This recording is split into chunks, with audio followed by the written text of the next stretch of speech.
But we start with FIFA. The president of football's world governing body, Gianni Infantino, has written to the Israeli and Palestinian FAs following violence in the region that's left thousands of people dead and injured. It's the first public comments from the FIFA president since the situation escalated.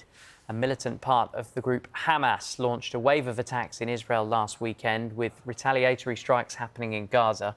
The UK government, as well as many other nations, regard Hamas as a terrorist group. Well, here is part of the letter from Infantino, which has been obtained by Sky News. He said, "I would like to express on behalf of FIFA and the entire international football community our deepest condolences to the Israel Football Association and the Palestine Football Association in light of the horrendous violence that's been occurring over the past days. It is as heartbreaking as it is shocking to see a region whose people who've known such profound suffering over far too long suffer even more." He goes on to say the footballing world stands firmly in solidarity with the people of Israel and Palestine and with all the innocent victims that have paid an unspeakable price. FIFA joins in calling for the immediate end of hostilities and for the immediate relief of the suffering of the people of both Israel and Palestine. Well, for more on this, we can cross to Wembley now, ahead of England's international against Australia tonight. Our senior reporter, Tim Thornton, is there for us. Good afternoon, Tim. You're standing underneath the Wembley Arch, which won't be lit up in the colours of Israel tonight. Just remind us why and a bit about the fallout from that decision.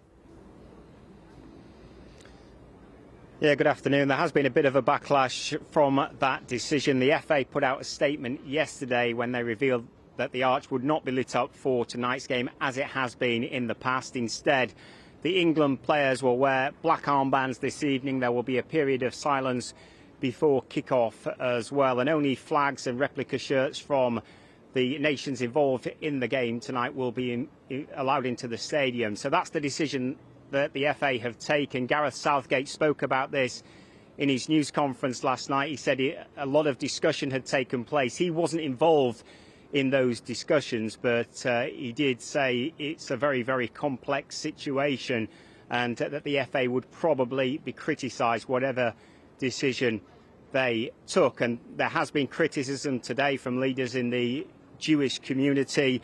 Rabbi Alex Goldberg, the chair of the FA's faith group, has resigned in protest. And yet there has been some backlash to this. Even government officials have come out to criticise the decision. But as Gareth Southgate said, whatever decision the FA took tonight would probably have been criticised. What it does mean is that there will be heightened security here tonight and extra checks as fans go into the stadium. Yeah, Tim, it feels like a bit of a crunching gear shift after what we've been talking about and the weight of what we've been talking about. But there is a game of football tonight. Who could we see in the starting lineup for England later?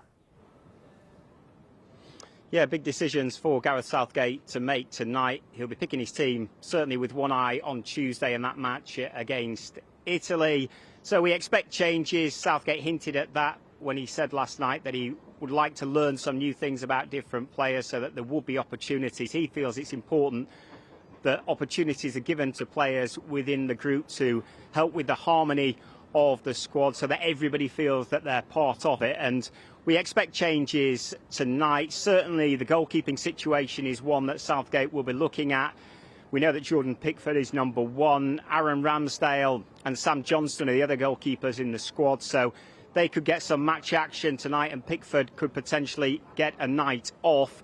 John Stones is back in the squad. He's only played 22 minutes of football in the Premier League this season, so it's doubtful that he can play 2 games in 5 days. So does that mean an opportunity this evening for Fikayo Tomori, who's not played a lot for England? He's been in and out of squads. He's only got 4 caps in the last 4 years. So maybe tonight is an opportunity for him to get some match action. And another player at left back, Levi Colwell, could come into the mix. Southgate was asked about his involvement last night and he said it could be the perfect opportunity with a grin on his face, but he did confirm that he will play a part in one of the games or across these 2 games, and presumably that means that he will play some part of the match tonight. And at the other end of the pitch, Ollie Watkins is back in the squad if Harry Kane gets a night off, then maybe an opportunity for Ollie Watkins